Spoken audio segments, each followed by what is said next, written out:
Hello YouTube, welcome back. We're going to dive right back into the snake game tutorial. Um, what we're going to work on today is the score features.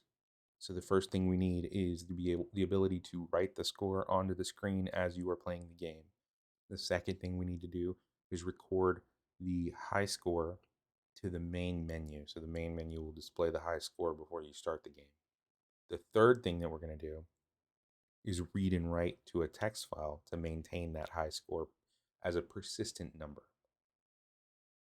So let's dive right in. To begin with, we're going to come under the window class. We're going to come all the way down here to the draw game where we built our overlays last time. And we're just going to borrow the same, message feature. And we're going to put this right above the overlay. So it's that message equals and the screen blitz. Make sure you have both of those. I'm going to set this to 20 and 10. And that should put it in the upper left corner. Not too far from the edges, but still a little ways out so it looks nice. We're going to change this text to just say score, like that. We're going to add plus, cast to a string, snake.length. The reason for this is that the snake length is already an accumulation of the number of pieces of food you've eaten, so it is the easiest way to keep track of the score. We basically already have it built into the snake to keep track of its own score. So that's all well and good. And if we just run the game, you'll see that score is up there. And as we accumulate food, the score increases. Okay, so the next thing we need to do is add to the main menu the ability to hold a high score. So under the self pause, we'll just add self.high score is equal to 0. This is in the Windows the window constructor for game. Excuse me. The next thing that we need to do in order for the main menu to see it is we're going to take the same message line from main menu. And the reason I'm using this one is because what we're going to do here involves this same Y position because we're going to bring it down another line underneath the menu. And we'll put high score. And then we'll do the same thing where we static cast a string. But in this case, we're going to put self.high score. Okay, so now we need to take the snake length and feed it to the display high score in the main function down here at the bottom. So we got to come all the way to where the game ends, which is right here. Now, whether we exit or we lose the game, we still need to record the high score. So what we need to check is if the display, so we'll do snake.length is less or is greater than display.high score. And then all we got to do is send it.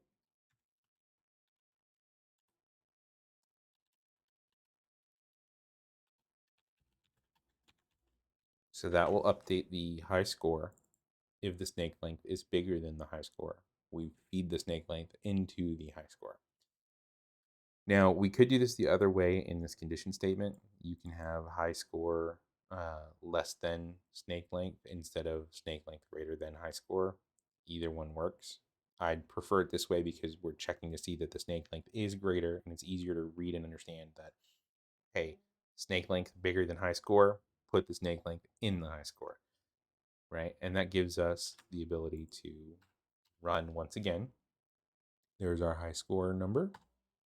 We go over here, grab an apple, boom, we're dead. Hit escape. There's our new high score number. And just to make sure we don't mess it up, we're going to grab one, grab two. There's our 3. And as you can see up here, we have a slight difficulty seeing the apple through the number because the apple is the same color. So we might change that color here in just a second. But there's 5. I'm going to exit. There's our new high score. We're going to grab 2 apples real quick just to make sure that we don't write the high score to be 2.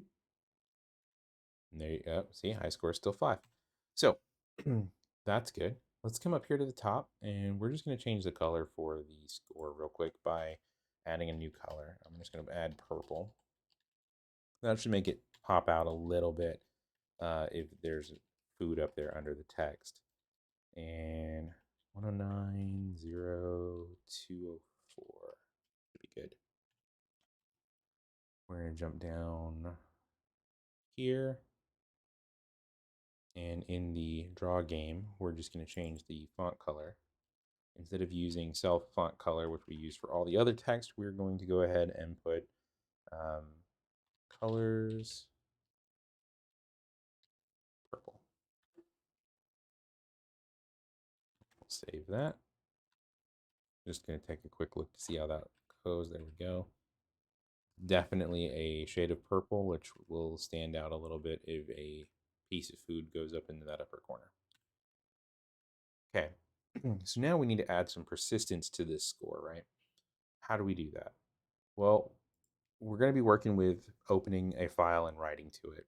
And I will want to refactor this later, but because I'm not going to dive into try, catch, and exceptions just yet. But let's go ahead and put a little bit of safety features up front by importing the OS path option here. And then we're going to add 2 functions, or rather 2 methods under this class. One is going to be read score. It's going to take self, and then the other will be write score. It's going to take self as well. Now in the read score, we're going to have to check to see if the file exists. So that's where this OS path comes in, because we're going to do is file. Is it file? Yeah, it is file. So the reason we use is file is because we want it to check that the actual file exists. If we were checking for a directory or something, we might use exists instead, which would cover if both a directory or a file exists under that name. But all we want is score.text. If it exists, then we're going to read from it. And if it exists, we're going to open the file by using this. This is a variable that is going to contain the open file of score.text, and we're going to open it in read mode. Then self.highscore is going to be cast to int the file.read. So it's going to read that file in, flip it to an integer, and feed it into the high score. And then we close that file because we don't want to leave the file open, right? Down here in the write score, we don't care if that file exists already or not. We're just going to open it. Oh, forgot my quote. Score.text. But we're going to open it in a write mode, which is going to actually overwrite. If we wanted to just append to the file, we would use an A, but we're only recording one score, so we're going to write to it with an overwrite. So it's just going to write over it every time. Then we're going to go file.write string self dot. We're casting it to a string because file is writing it as a string. And then file.close. Same deal. Okay, so how do we integrate this? Well, first and foremost, in order to read it in, we need to do it during the construction of the display. So all we got to do here is self.readScore. Now, we could have this be up here because this is the only time we're reading the score. It's the only time we execute read score. So we could have the condition happen in here. But I prefer to have the condition happen inside of read score itself because this should happen any time that we try to open a file.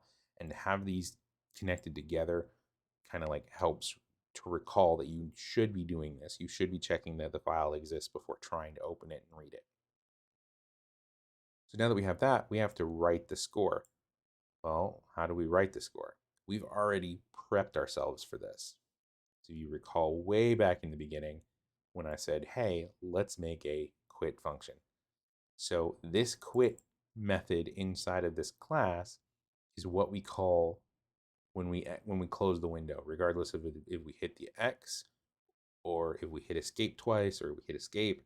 Like, this is what we're calling. So before we close out, all we got to do is self score. So now, no high score set. We're going to set a high score of about 5. I think 5 would be, if I can. Jeez. All right, here we go. That's 2, 3, 4, and 5. Right? There's our high score. As soon as I hit escape, there's our score.txt. As you can see, it's set to 5. I'm going to close it so we don't accidentally mismatch with it. Now we're going to run a new game because it already showed the high score of 5. So we're going to just set this score to 3 and we're going to close it and make sure we don't overwrite with a 3. There you go. Still says high score 5. When we come into the score text, it still says 5. Now, if I delete this score text, move it to the recycle bin, we now have a new 0. I'm going to set this to 3-ish. Maybe I'll just do 2. It's too long. There we go. There's 3. And there it is. It wrote the score.txt. And there's that 3.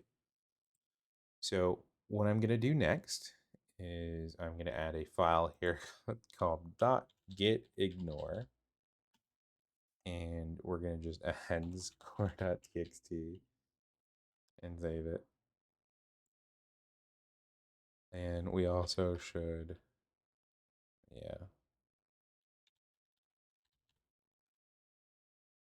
save that. There. So that will keep me from posting the score.txt and the getignore file up when I put the GitHub update in. So what we're going to do now is a new Git branch called scores.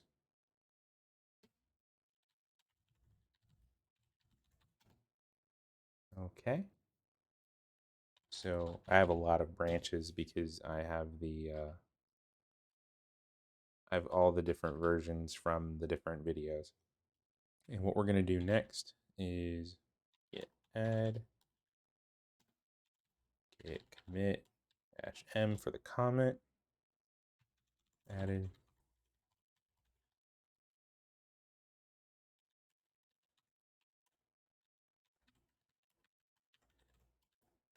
done, git push u origin, of course. And there we go. So that should be up there. And when we get this video uploaded, you'll be able to get into the updated source code with the score functionality to compare. I hope you all found this very enlightening. Thanks again for joining me on this journey through the boring world of coding. I know it can be tedious, but at the end of the day, being able to say, "Hey, I made this," is kind of a big deal. So thanks again. I appreciate you guys watching this. If you like the video, and then please subscribe for more tutorials. I am planning on doing some more advanced stuff later on. I know Snake Game's starting to get a little bit old, but there's still some stuff we need to do here too, like introducing try and catch statements. So thank you all, and you have a wonderful day.